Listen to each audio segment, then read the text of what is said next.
Hey guys, so I was gonna give you a quick update on what's going on. Also, I'm gonna give a shout out. I don't do this very often, but I was going to do it for this guy because he's got a channel that's very similar to mine as far as, but except he does it for a living. Mine's a hobby, obviously, but he's got a 68 Camaro he's doing in the middle of doing a K5 Blazer restoration that's a lot farther along than mine is.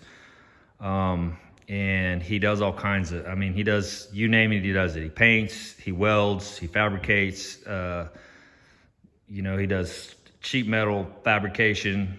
He's all kinds of stuff, you name it. And so he's basically where I would like to be, I guess you could say. But again, he does it for a living and I'm just doing this as a hobby. But his channel is called Modern 2 Classic Auto, and I'll put a link in the description below. That way you guys can check it out. Man, I appreciate it if you guys would go watch, because he's just starting out. He's only got like 188 subscribers. The guy should have thousands and thousands of subscribers. At least guys that are interested in stuff like this and stuff like this, because that's what he does. And he does it, and his work is amazing. So again, the guy takes the car from nothing all the way to Barrett Jackson level stuff. So, and again, he's getting a late start to his channel. So he's just kind of starting out, and I thought, if I could help the guy out. I had a guy help me out at one point, and so that guy giving me a shout out up my subscribers a bunch, and it's just a lot more fun when you've got more people watching your stuff. It motivates you, or at least I know it does me. If I knew there was only like 3 people watching, it's like, is it even worth it? But when you've got literally hundreds to even thousands of people watching your content, it just gives you all the incentive in the world to keep going and to keep posting videos. And I love watching other people's stuff. Like I said, I found his videos. Actually, a buddy of mine sent me his video, and I was like, wow. So I binge watched all his shows or his videos. And so anyway, I was gonna give a quick shout out to him. What I got going on, I went ahead and got this bumper on. I've got it mocked up. I've got the winch underneath. It's all hidden and everything for the most part. I've got to cut a hole right there. Oops, I'm doing this on my iPhone, sorry.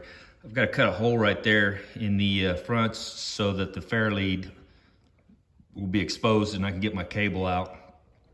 So what I've decided to do, instead of doing I think what they call a Haas, which is an aluminum deal, since I have a metal cable, that would eat that up pretty quickly. So I think I'm gonna go old school and get one of those license plate gas covers that flip up or flip down, and just cover that and make it look all factory. It'll look just like that with the license plate on the front of it. And then when I need it, I can just prop it up or down, whichever way I decide to go with it. And then when I'm done, just hide it back in there. And so I don't have a bunch of stuff sticking out the front there. You already know the big block's in. I've got my fan and everything in. Now I'm just trying to get this running. I'm not trying to doll this up. You guys already know that. Now the guy I was talking about, his stuff is like legit. Like it's beautiful, amazing. He's done all the work, all the bead rolling, everything that he's done is just absolutely amazing.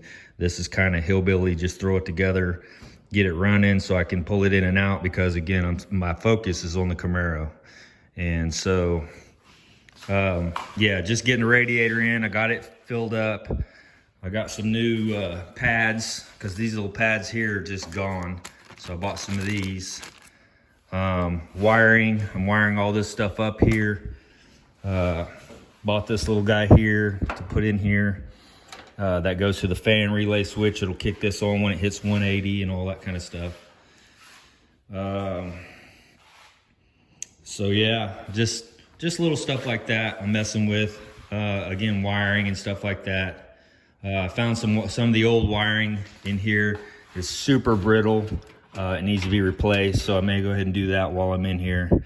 I got a new power steering bracket, and I got my lower clutch slave cylinder, because I'm going to hydraulic clutch, as you guys know, and I'm still waiting on the piece that goes up here. for basically the master cylinder, and that should be in either today or tomorrow. So I'll get the clutch. Once I get the clutch hooked up and bled out, I should be able to pull this truck in and out. So that'll be pretty nice. So that's kind of where I'm going with that. My rolling lock, I have a rolling lock bed cover, and the vinyl came off the top of it. It's aluminum, these aluminum slats, and then it's got vinyl on top of it. You can see it was glued down. Well, when the vinyl came off, I thought, well, no big deal. It's aluminum underneath. I'll just pull the vinyl off and eventually redo the vinyl. Well, that vinyl is basically the only thing holding these slats together. They kind of hook right here together, and that actually holds them together. And so when I took that vinyl off, they just pretty much came apart. So that's a $1,200 bed cover. I got it pretty much for free. But so I called Rolling Lock and said, hey, you know, can you sell me just the vinyl cover? And they were like, no.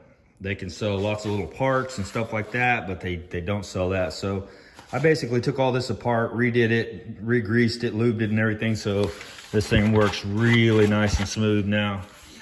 I got to clean all this glue and stuff off there. Went and bought, basically that roll back there is the vinyl. And it's marine vinyl, nice stuff. And then I've got to actually put an 1/8 inch foam pad on the back of that, and then put that on top of the aluminum. So that'll be something new to me that I've never done before. And so that'll be, you know, it'll be a learning experience for me. So we'll see how that works out. See if I can get that rolling lock bed back on there, because I've kind of redone my truck.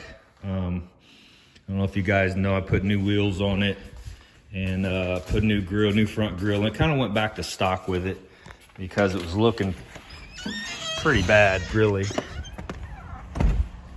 And so I bought aftermarket GMC wheels that were like 2018 model.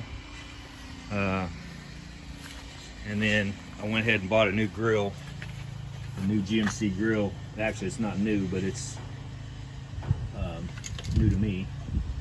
And so kind of makes the truck go back stock. Took all the black off everything, black off the mirrors, all that kind of stuff. So eventually I'm gonna repaint this, and hopefully I'll have this truck probably for the rest of my life. I don't have any reason to sell it. It's a good truck. I put a new motor in it, so you can see here that I need to repaint it.